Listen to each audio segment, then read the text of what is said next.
నమస్కారం. మే 16వ తేదీ అనగానే మనందరికీ ముందుగా గుర్తొచ్చే అత్యంత పవిత్రమైన రోజు శని జయంతి.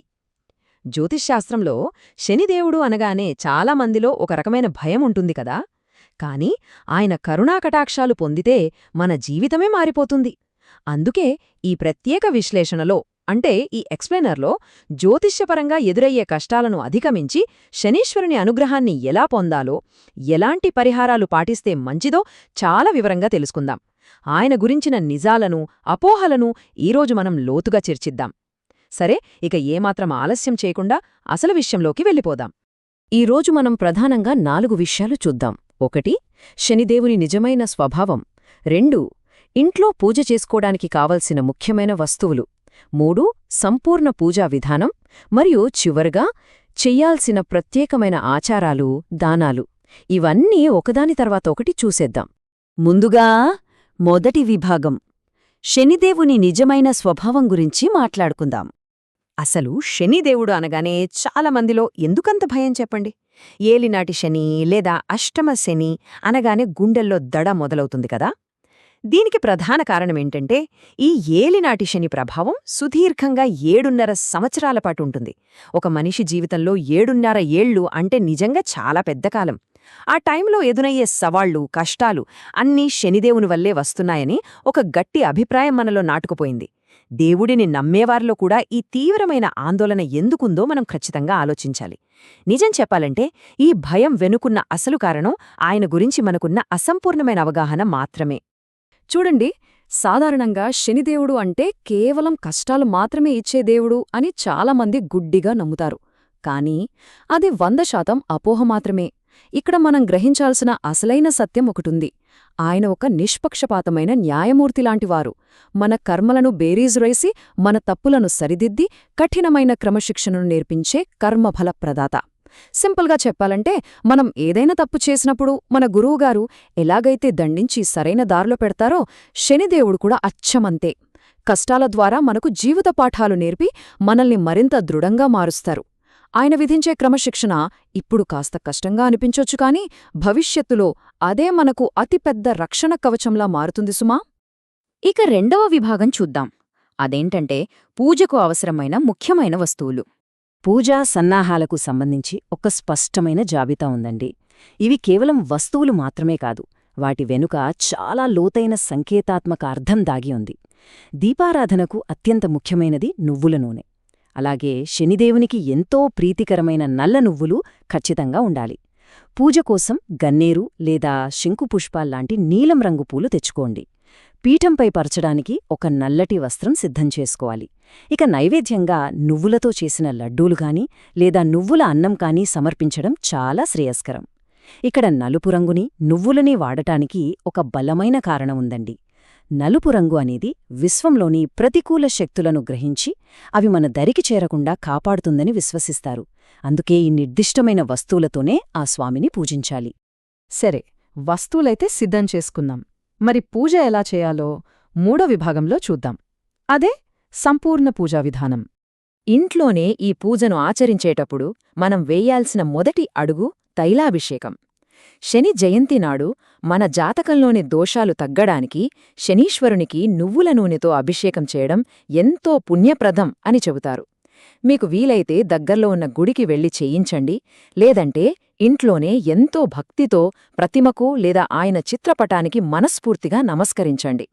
ఇక రెండవ అడుగు అత్యంత కీలకమైనది. అదే దీపారాధన. మట్టి ప్రమిదలో నువ్వుల నూనె పోసి కొద్దిగా నల్ల నువ్వులు వేసి దీపాన్ని వెలిగించాలి. ఇక్కడ మీరొక ముఖ్యమైన నియమం గుర్తుపెట్టుకోవాలి. ఆ దీపం ఖచ్చితంగా పడమర దిశగా అంటే వెస్ట్ ఫేసింగ్ ఉండేలా చూసుకోవాలి. దీని వెనుక ఉన్న ఆసక్తికరమైన జ్యోతిష్య వాస్తవమేంటంటే శనిగ్రహానికి పశ్చిమ దిశే అధిపతి అట. అందుకే ఆ దిశగా దీపం వెలిగిస్తే స్వామి అనుగ్రహం మనకు పరిపూర్ణంగా లభిస్తుంది. ఇప్పుడు పూజా సమయంలో పఠించాల్సిన అత్యంత శక్తివంతమైన శ్లోకం ఒకటి చూద్దాం. నీలాంజన సమాభాసం రవిపుత్రం యమాగ్రజం ఛాయామార్తాండ సంభూతం తం నమామి శనైశ్చరం. ఈ మంత్రానికి ఎంత అద్భుతమైన అర్థముందో తెలుసా? నీలాంజన పర్వతంలాంటి కాంతి కలిగినవాడు, సూర్యభగవానుని పుత్రుడు, సాక్షాత్తూ ఆ యమధర్మరాజుకు అన్నయ్య మరియు ఛాయాదేవి గర్భాన జన్మించిన ఆ శనీశ్వరునికి నా నమస్కారములు అని దీని భావం. ఈ పవిత్రమైన మంత్రాన్ని పూజ చేసే సమయంలో ఒక 11 సార్లుగాని లేదా మీకు వీలైతే 108 సార్లుగాని జపించండి. ఇలా చేయడం వల్ల దోషాలన్నీ తొలగిపోయి శనిదేవుని కరుణా కటాక్షాలు తప్పక లభిస్తాయి. ఈ శ్లోకంతో పాటే గాయత్రీ మంత్రాన్ని కూడా పఠించడం ఎంతో అవసరం. ఓం శనిశ్చరాయ విద్మహే సూర్యపుత్రాయ ధీమహి తన్నో మందః ప్రచోదయాత్. ఈ నిర్దిష్టమైన శని గాయత్రీ మంత్రాన్ని పఠించడం వల్ల మనస్సులో ఉండే అనవసరమైన ఆందోళనలన్నీ మటుమాయమైపోయి అద్భుతమైన మానసిక ప్రశాంతత సిద్ధిస్తుంది. జ్యోతిష్యపరంగా మనకున్న భయాల వల్ల కలిగే ఒత్తిడిని దూరం చేసి మన ఏకాగ్రతను పెంచడానికి ఈ మంత్రం ఒక దివ్యౌషధంలా పనిచేస్తుందండి. ప్రతికూల ఆలోచనల నుండి మనస్సును మళ్లించడానికి సాధకులకు ఇది నిజంగా ఎంతో ముఖ్యం. ఇక ఆఖరి ఘట్టానికి వచ్చేశాం. 4వ విభాగం ప్రత్యేక ఆచారాలు, దానాలు. చూడండి, ఆధ్యాత్మిక సాధనలో కేవలం పూజ మాత్రమే కాదు సుమా, సేవాగుణం కూడా అంతే ముఖ్యం. పేదవారికి లేదా కష్టపడి పనిచేసే కార్మికులకు నల్లటి వస్త్రం, నువ్వులు లేదా ఇనుము దానం చేయడం వల్ల శనిదేవుడు చాలా త్వరగా ప్రసన్నమవుతారు. అలాగే దీనికి మరొక అద్భుతమైన పరిహారమేంటంటే హనుమాన్ చాలీసా పఠించడం. అసలు దీని వెనక ఒక అద్భుతమైన పౌరాణిక గాథ ఉందండి. రావణాసురుని చెరలో బందీగా ఉన్న శనిదేవుణ్ణి సాక్షాత్తు ఆంజనేయస్వామి రక్షించారట. దానికి కృతజ్ఞతగా నీ భక్తులను నేను ఎన్నటికీ వేధించను అని శనిదేవుడు మాటిచ్చారట. చూసారా, అందుకే శనిదోషం ఉన్నవారు హనుమాన్ చాలీసా చదవడం వల్ల ఆంజనేయస్వామివారి రక్షణ కవచం మనకు నేరుగా లభిస్తుందన్నమాట. ఈ మొత్తం పూజా విధానంలో మనం మర్చిపోకూడని అత్యంత ముఖ్యమైన సూత్రం ఒక్కటే ఉందండి. అదేంటంటే శనిదేవుడు క్రమశిక్షణను అమితంగా ప్రేమిస్తారు. ఆయనను ప్రసన్నం చేసుకోవాలంటే కేవలం మొక్కుబడిగా ఏదో 2 పూజలు చేస్తే సరిపోదు. దానికి పునాదిగా అచంచలమైన భక్తి ఉండాలి. దాంతోపాటు ఖచ్చితమైన వ్యక్తిగత క్రమశిక్షణ మన జీవన శైలిలోనే ఉండాలి. ఉదయాన్నే నిద్రలేవడం, చేసే పనిలో ఏమాత్రం రాజీపడకుండా నిజాయితీగా ఉండటం, ఇతరులకు అన్యాయం చేయకుండా ఉండటం, ఇవే అసలు మనం శనిదేవుడికి అర్పించగలిగే నిజమైన నైవేద్యాలు. నిజాయితీగా కష్టపడేవారిని శనిదేవుడు ఎప్పుడూ ఒక ఉన్నత స్థానంలోనే నిలబెడతాడు. ఇందులో ఎలాంటి సందేహం లేదు. ఇక మనం ముగింపుకు చేరుకున్నాం. ఒక లోతైన ఆలోచనతో ఈ ప్రయాణాన్ని ముగిద్దాం. శనిదేవుడు కేవలం మన కర్మలకు ఒక అద్దం మాత్రమే అయితే, ఈరోజు ఆ అద్దంలో మనం ఎలాంటి ప్రతిబింబాన్ని చూపిస్తున్నాం? ఒక్కసారి ఆలోచించండి. ఇది మనల్ని మనం ఆత్మవిమర్శ చేసుకునేలా, మన రోజువారీ పనులను సరిదిద్దుకునేలా చేసే అద్భుతమైన ప్రశ్న కదా.